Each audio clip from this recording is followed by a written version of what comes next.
Okay, no issue at all. I think we are audible and visible to all our participants.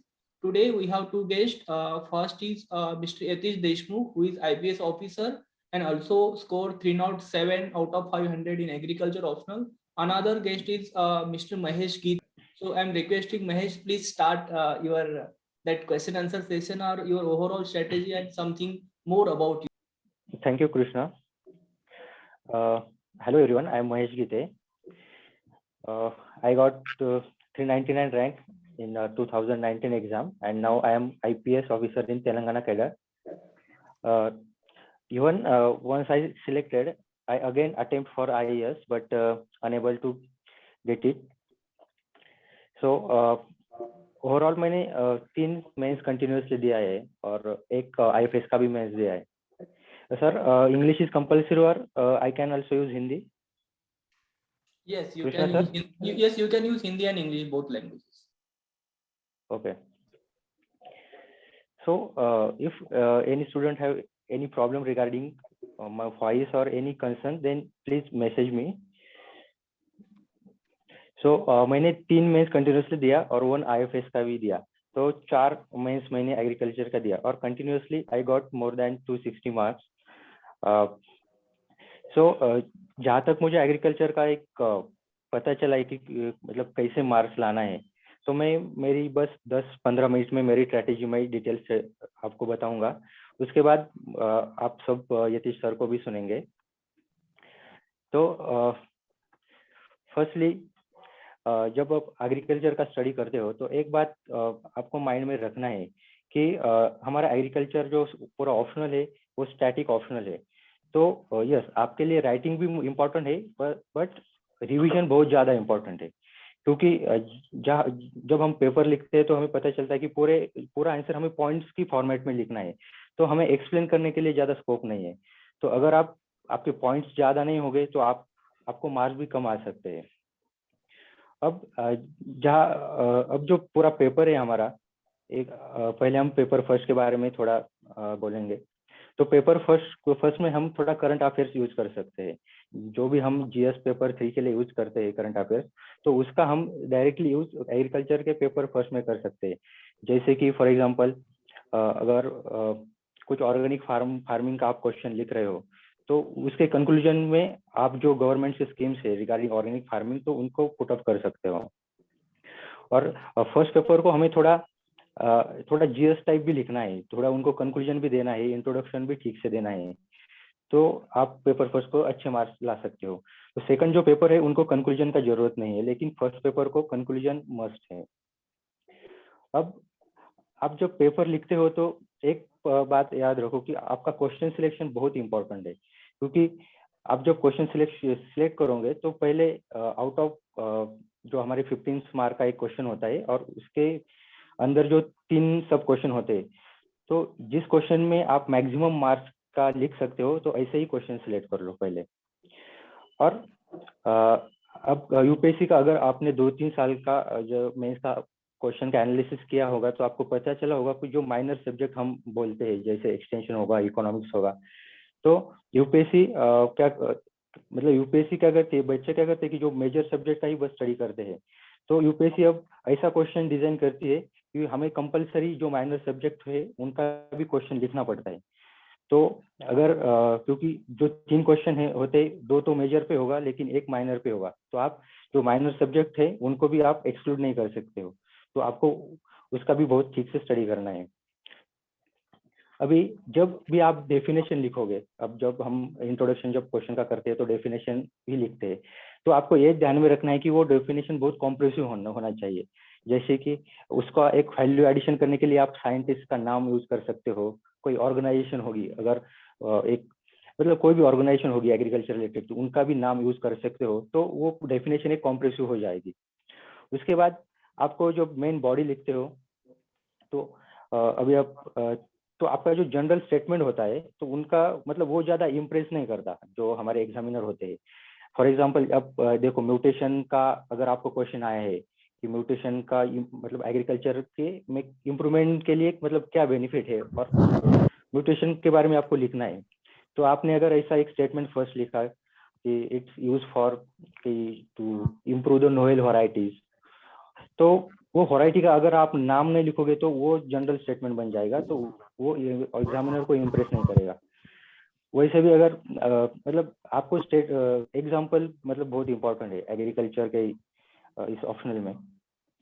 अभी आप ये example कहाँ से ले सकते हो, जैसे आईसीआर का आप हर मतलब एवरी ईयर उनका एक पूरा एक मतलब वो डायरी होता है कुछ, तो वो आ जाता है, उसमें सारे जो एक ईयर में जो नई वैरायटी आई है उनके नाम होते हैं, तो आप उसी से सब उठा सकते हैं।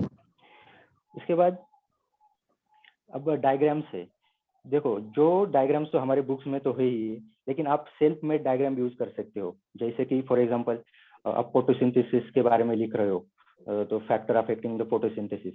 सो आपको अगर अब आपको पता है कि फोटोसिंथेसिस का रेट इंक्रीज हो जाएगा जैसे टेम्परेचर इंक्रीज हो जाता है, तो आप ऐसे एक्स वाई पे एक्स वाई टाइप डायग्राम बना सकते हो। तो इसके लिए आपको मतलब कहीं से डायग्राम उठाने की जरूरत नहीं है, खुद से बना सकते हो, और ऐसे बहुत सारे आप डायग्राम डायरेक्टली यूज कर सकते हो एग्जाम में।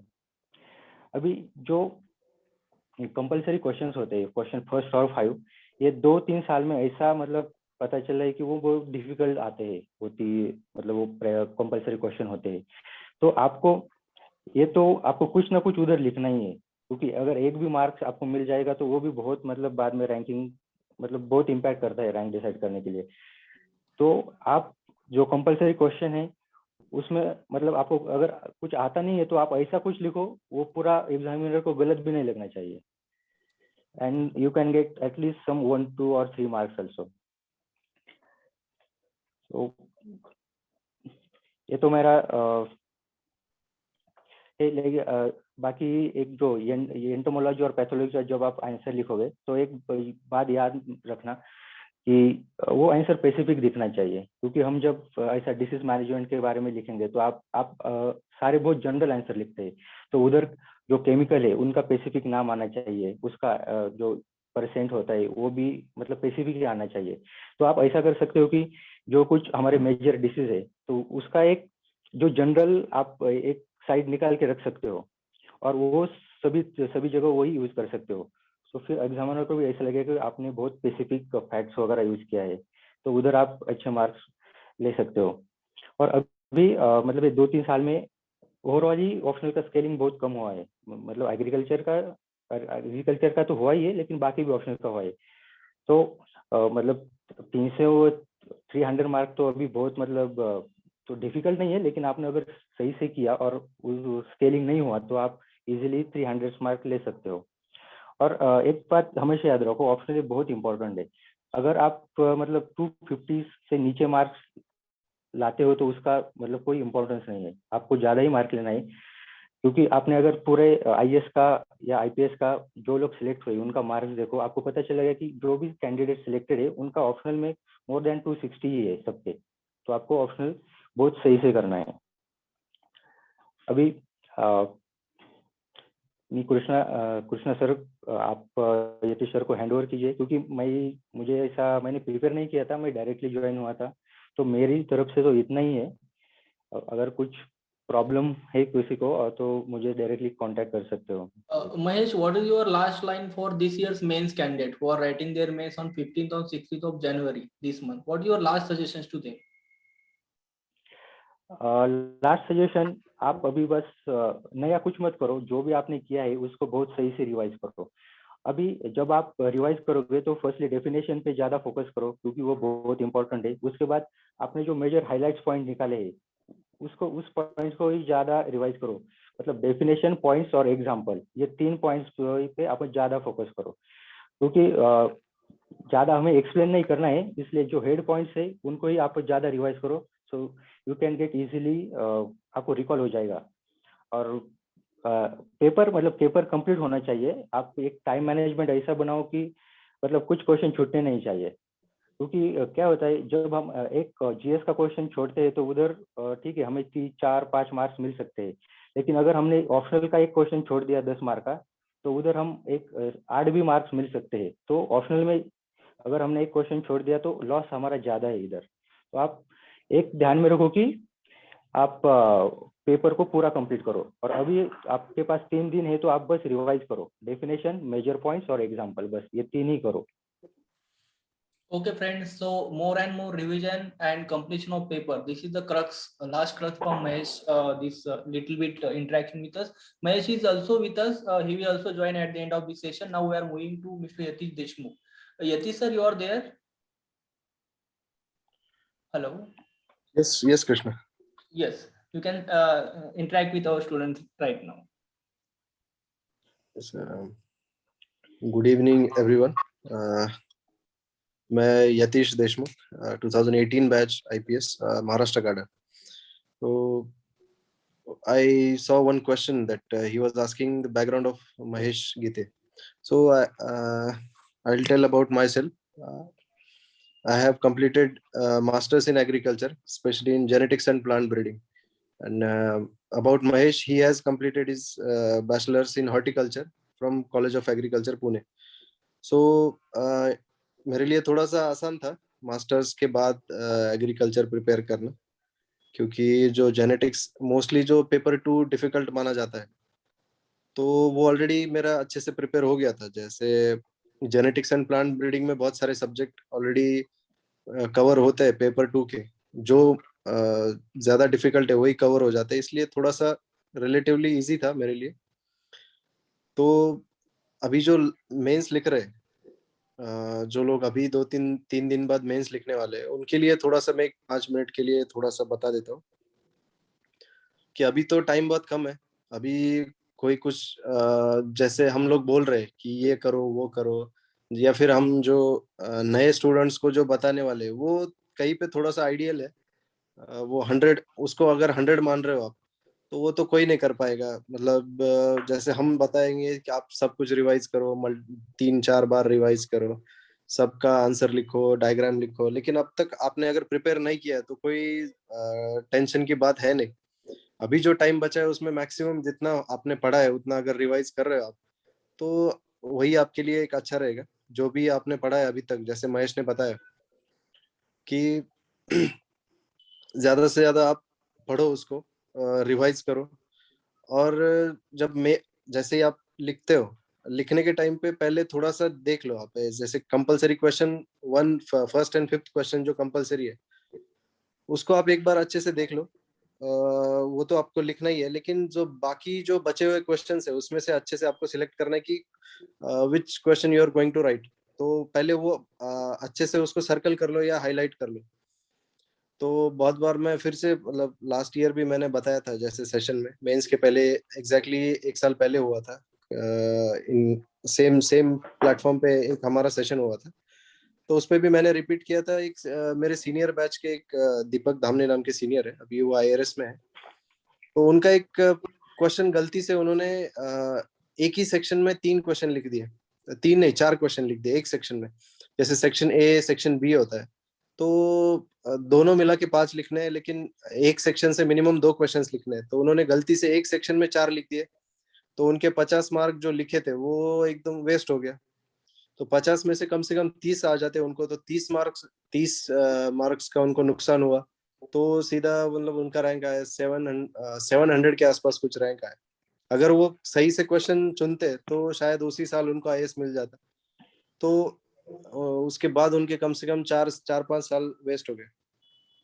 तो ये सबसे बड़ी मतलब वही सबसे इम्पोर्टेंट पॉइंट है कि आप क्वेश्चन कौन सा चुन रहे हो। एक तो ऐसे ब्लंडर ना करें, जो मैंने बताया वो तो ब्लंडर है, वैसे तो बिल्कुल नहीं करना है। उसके बाद नेक्स्ट पॉइंट, जब आप प्रायोरिटाइज कर नहीं पा रहे हो अच्छे से, मतलब ये तीसरा क्वेश्चन चौथा क्वेश्चन दोनों आपको इक्वली कॉम्पिटेंट लग रहे हैं, तो उसमें से आप कौन सा चुन रहे हो, ये थोड़ा सा देख के करो।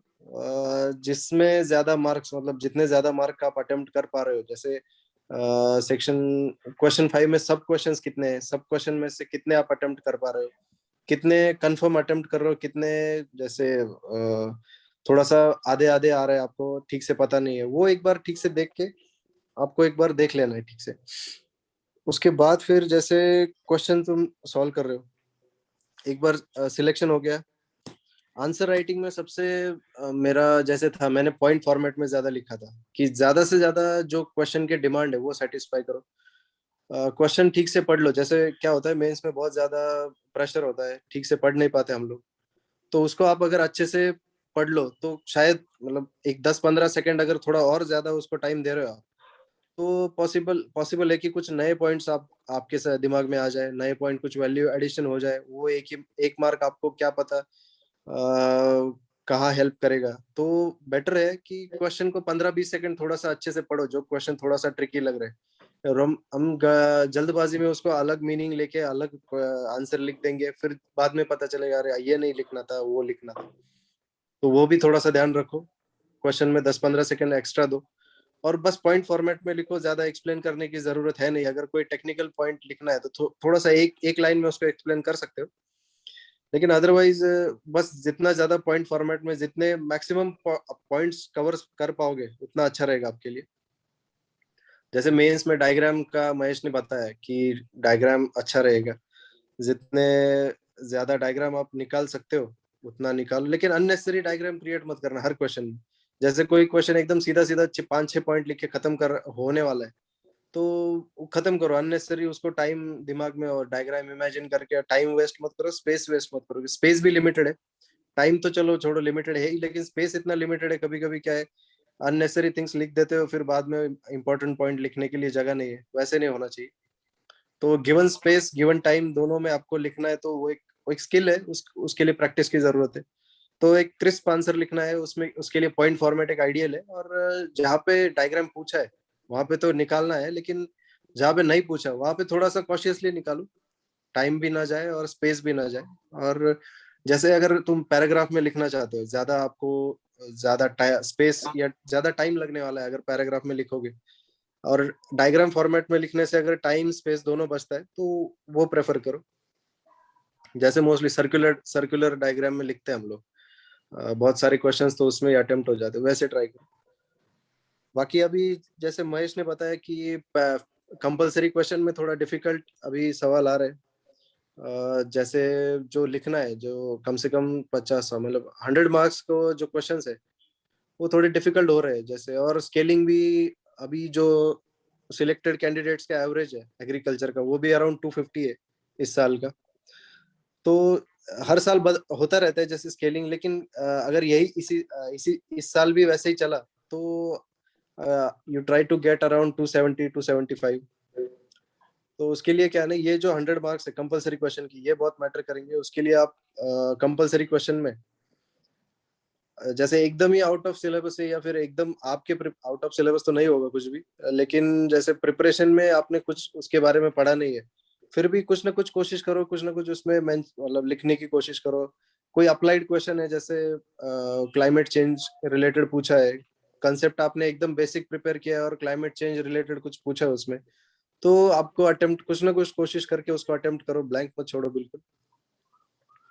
और जैसे ये फिर भी मतलब बाकी क्वेश्चंस बाकी ऑप्शनल से बाकी ऑप्शनल के कंपैरिजन में ये सब्जेक्ट बहुत ही स्टैटिक है, उसमें बस थोड़ा पेपर वन में कुछ करंट अफेयर आ सकता है। तो उसके लिए आप थोड़ा सा जैसे GS 3 में या फिर GS में जो स्टाइल आप यूज करते हो राइटिंग का, वो आप पेपर वन में करके थोड़ा सा उसको और इम्प्रूव कर सकते हो, लेकिन वो थोड़ा सा फाइन बैलेंस है।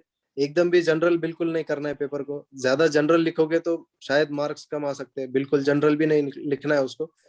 ट्राई टू बी स्पेसिफिक, थोड़े से जो टेक्निकल टर्म्स है वो ज्यादा यूज करो।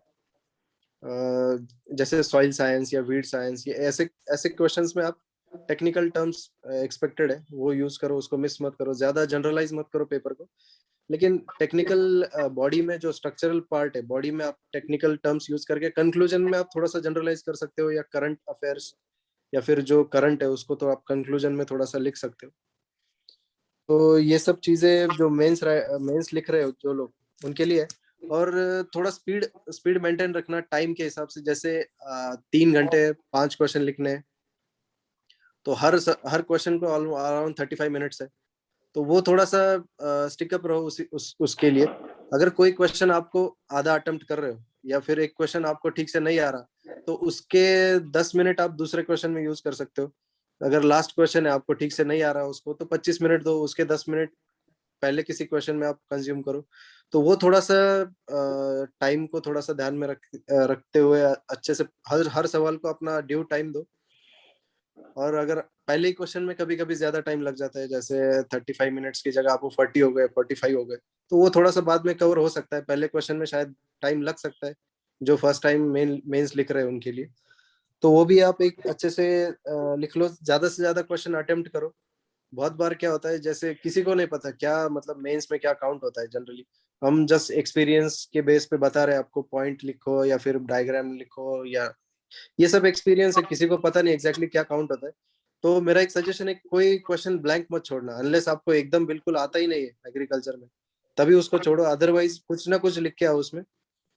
और बस पेपर कंप्लीट करो, यही यही इतना ही है मेंस वालों के लिए। अगर उनको कुछ डिफिकल्टीज है जो मेंस लिख रहे हैं, वो क्वेश्चन पूछ सकते हैं, जैसे महेश और मैं हूँ उनका क्वेश्चन एड्रेस करने के लिए। Is there any question from mains candidate?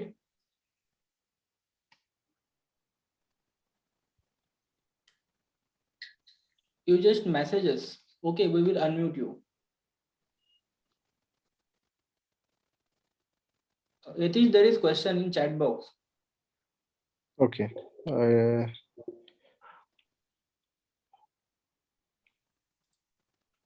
How to increase marks from 240 to 300 plus in agriculture? How to do value addition in answers? Mahesh, can you answer that? Okay अभी जो value addition है, तो देखो आप paper first क्या होता है, हमें अगर मार्क्स कम क्यों आते हैं कि हमारा पेपर फर्स्ट वीक होता है, पेपर 2 को मार्क्स आ जाते हैं क्योंकि वो पूरा टेक्निकल है। तो आप पेपर फर्स्ट में ऐसे क्वेश्चन चूज कर सकते हो, उसमें आप स्पेसिफिक लिख सकते हो। अगर आपने पेपर फर्स्ट को भी जनरल से स्पेसिफिक कर दिया तो आपको पेपर फर्स्ट में भी अच्छे से मार्क्स आ जाएगी। अभी आंसर जब लिखते हो तो उसमें जो वैल्यू एडिशन जो मैंने पहले ही बोला है, ऐसे कि जब आप डेफिनेशन लिखोगे तो उसमें साइंटिस्ट का नेम ऐड कर दो सीधा। अगर डेफिनेशन लिखनी है तो साइंटिस्ट का अगर नेम ऐड कर सकते हो, या कुछ ऑर्गेनाइजेशन का करते हो तो वो कॉम्प्रेसिव हो जाता है, उसको कुछ ऑथेंटिसिटी आ जाती है जैसे। और इवन मतलब आपका आंसर ऐसा मतलब एग्जामिनर को मतलब इजीली अंडरस्टैंड होना चाहिए, क्योंकि आप जो बाकी चीजें जैसे जो कीवर्ड्स है उसको हाईलाइट करना है, जो एग्जाम्पल है उसको भी मतलब अंडरलाइन करना है। तो एग्जामिनर को ये सीधा दिखना चाहिए कि उनको मतलब दिक्कत नहीं होनी चाहिए कि, क्योंकि क्या है एग्जामिनर को बहुत सारे पेपर चेक करने हैं, तो वो पूरा आंसर कभी नहीं पड़ेगा। तो उसको मतलब पूरा ऐसा हमें देना है कि वो इजीली अंडरस्टैंड हो जाए। अभी आप वैल्यू एडिशन का तो यही है, फिर एग्जांपल्स कलेक्ट करो, डायग्राम्स है, कंक्लूजन। आप ऐसा भी कर सकते हो, जब आप पॉइंट फॉर्मेट में जब स्टडी कर रहे हैं तो एक ऐसा कंक्लूजन बना के रखो कि चलो ऑर्गेनिक फार्मिंग का क्वेश्चन आए तो ये कंक्लूजन डालना है, ग्लोबल वार्मिंग के बारे में आए तो ये मैं डाल सकता हूँ। तो पहले आपने अगर प्रिपेयर किया तो आप सीधा यूज भी कर सकते हो। तो ऐसा आप जो है ये मतलब ये जो कुछ चीजें है ऐसे आप कलेक्ट करके रख सकते हो पॉइंट फॉर्मेट, मतलब जिस सिलेबस के जो हमें पॉइंट है उसी हिसाब से ये कलेक्ट करके रख सकते हो, और ये डायरेक्टली आप यूज भी कर सकते हो। तो इसी से आपके मतलब मार्क्स बढ़ जाएंगे।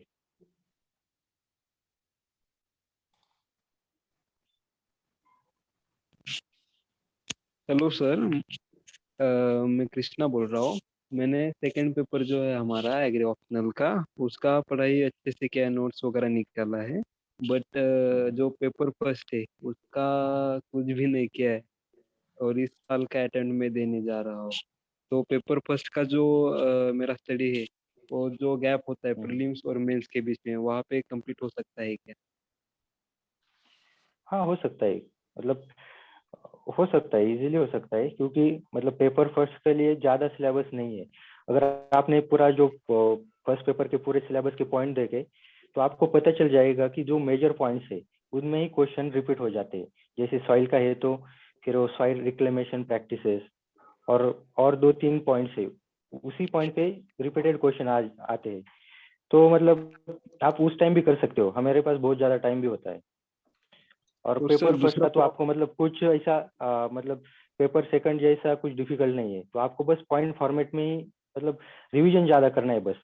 आपका टाइम पहले ये सारा मटेरियल कलेक्ट करने में ही जाएगा थोड़ा बहुत, बाकी फिर रिवाइज करने में तो कुछ टाइम नहीं लगता है। पर वो हो जाएगा, मतलब वो उधर उस टाइम भी बहुत हमारे पास मोर देन 3 मंथ होते हैं, तो उधर हो सकता है, आप उसका टेंशन मत लो।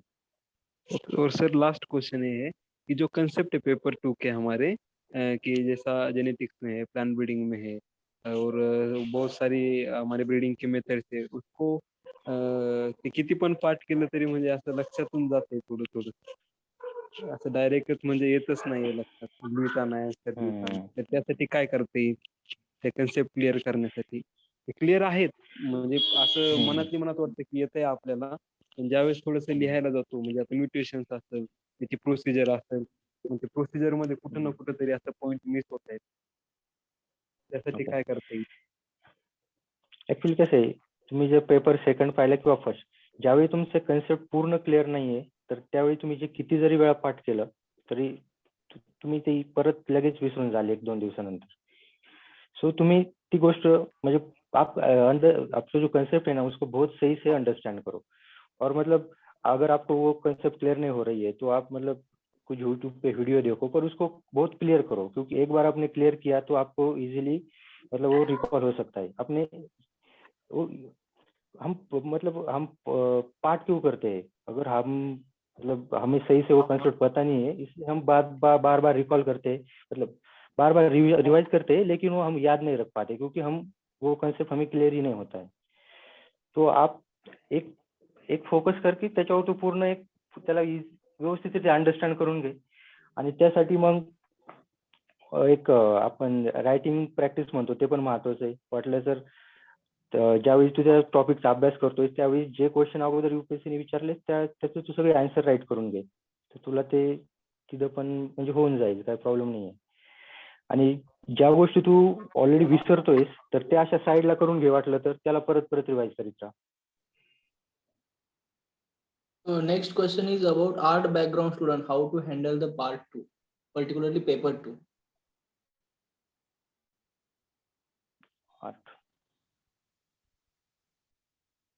आर्ट बॅकग्राऊंड ऍग्रिकल्चर मध्ये ग्रॅज्युएशन नाही आहे तर. They are from art background, choosing agriculture as a optional. Okay. Particularly, I can answer for this. Agriculture is a basic science, not advanced one. If you are well versed with English language, you can easily understand and do it. So don't worry that you are from this background, that background. Now, right now, I am handling students from art to the totally BTech or electronic engineer. They are understanding. So don't worry. If your English is okay, then you can handle this. Which is, they are asking about the reference book. Reference book ये तो मतलब generally सारे एक ही reference book use करते हैं, जैसे वो कुंदन सिंह के है ब्रीडिंग के लिए, जेंटिस के लिए, बाद में वो मतलब फिजियो के लिए पांडे और सिन्हा का है। तो ये 3 बुक्स तो मतलब मेन है। उसके बाद आप कॉलेज का कुछ नोट्स भी यूज कर सकते हो, इवन एक केबी सर के नोट्स भी है अच्छे से। तो आप जो कॉलेज का नोट्स यूज कर सकते हो, पुणे कॉलेज और जो कोल्हापुर कॉलेज है, उनके नोट्स मिला के आप पॉइंट फॉर्मेट में जो सिलेबस में पॉइंट दे, तो उनके नोट्स आप मतलब सेपरेट कर सकते हो। वो 2 कॉलेज के नोट्स अच्छे हैं। इवन यू कैन मतलब आप ये भी यूज कर सकते हो कि जैसे आईसीआर का कुछ उधर भी नोट्स होते हैं, उनका जो वेबसाइट है उधर। वैसे फिर तमिलनाडु यूनिवर्सिटी है, उनका भी नोट्स है। तो आप ये सारे मतलब सोर्स यूज कर सकते हो। ऐसा एक ही सोर्स यूज करो, ऐसा स्पेसिफिक ऐसा कुछ नहीं है। बट मैंने जो 3 स्टैंडर्ड बुक बोले हैं वो अच्छे हैं, मतलब वो यूज कर सकते हो। Mahesh, right now I am seeing the students are just collecting the reference material but not doing answer writing practice. So what is the importance of answer writing practice in your success? Particularly just focus on what is its importance. Students are not writing more, even though average test series writing is 3 tests. If they are joining any test series, they are writing only 3 tests on an average. They are just spending their money on test series and not writing tests. This is very bad situation I have observed this year. So just tell about writing practice. नहीं, एक तो पहले तो मैं ये बोलूंगा कि UPSC all about writing है। आपको पता है पूरा मेंस पे डिपेंड है पूरा यूपीएससी। आप इंटरव्यू और पर्सनैलिटी टेस्ट में ज्यादा मतलब कर सकते हो, लेकिन उसमें डिपेंड नहीं रहना है। तो हमारा पूरा मेंस ही इम्पोर्टेंट है। और मेंस में देखो, हम मतलब ऑप्शनल का अगर 2 पेपर का सही से स्टडी किया तो हम 300 मार्क्स हमें आ सकते हैं। और उधर तो हम जीएस का अगर 3 पेपर का भी हमने ठीक से किया तो भी 300 मार्क्स आएंगे क्या नहीं पता नहीं, लेकिन ऑप्शनल का 2 पेपर ही जीएस के 3 पेपर के बराबर है। तो राइटिंग बहुत इंपॉर्टेंट है।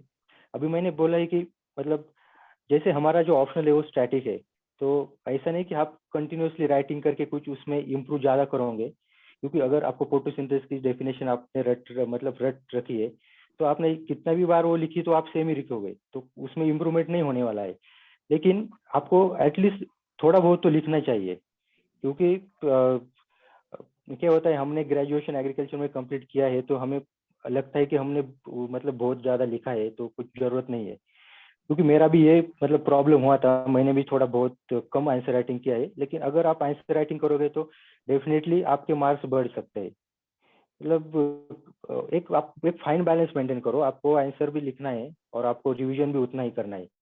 और जब भी आप मतलब आंसर लिखोगे तो एक बार रिवीजन करो, फिर एक पेपर लिखो, उसके बाद वो एक और बार रिवाइज करो, उसके बाद और एक पेपर लिखो, तो आपको ही आपका मतलब डिफरेंस पता चलेगा। अब जैसे आप मतलब रिवाइज करके लिखोगे तो मतलब आप सही से लिख भी सकते हो और मार्क्स भी बढ़ जाएंगे। पर मैं यही कहूंगा कि आंसर मतलब उसको अंडर एस्टिमेट मत करो, answer writing is most important. और वो जब आंसर राइटिंग लिखोगे तो पूरा मतलब आपको सही से रिवाइज भी होगा और याद भी रहेगा, तो आंसर राइटिंग करो। One student is asking what is the last moment topic कौन से रिवाइज करने चाहिए? He is going to write mains this year. So which topic should he revise in upcoming 3 days? अभी मतलब रिवाइज तो सभी करना चाहिए, क्योंकि अगर माइनर टॉपिक पे क्वेश्चन आ जाता है तो वो छूटना भी नहीं चाहिए। लेकिन अभी आपको अगर टाइम कम है तो आप एक मेजर टॉपिक पे ज्यादा फोकस कर लो। मतलब जैसे सॉइल का है तो जैसे सॉइल रिक्लेमेशन मैंने बोला है, उधर कंटिन्यूसली क्वेश्चन आता है।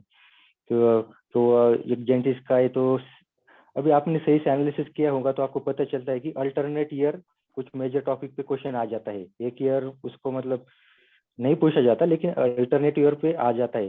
तो अगर आपने ऐसा एनालिसिस किया होगा तो आपको पता चलेगा कि इस साल कौन से टॉपिक मतलब क्वेश्चन आ सकता है पॉसिबली, तो ऐसे टॉपिक आप सिलेक्ट कर सकते हो। मतलब अभी यहाँ तो सब टॉपिक नहीं बता सकता मैं, लेकिन वो अगर आपने सही से एनालिसिस किया है तो आपको पता चलेगा कि एक साल सेल पे क्वेश्चन आएगा, अगले साल नहीं आएगा, लेकिन उसके अगले साल डेफिनेटली आ जाएगा, और ये आपको मतलब पता चल जाता है। तो आप ऐसा करके मतलब टॉपिक सिलेक्ट कर सकते हो। I think we are just going away from our time, and I'm also thankful to Mr. Yatish Deshmukh and Mr. Mahesh Gite for joining with us. If there is no any question from students, and I think there are some questions from the student, but I will forward your questions to Mr. Yatish and Mr. Mahesh. Okay, so I'm once again thankful to everyone.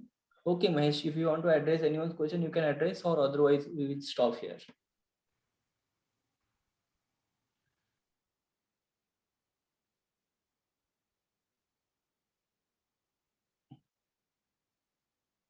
Yatish, we are thankful to you also. You are there?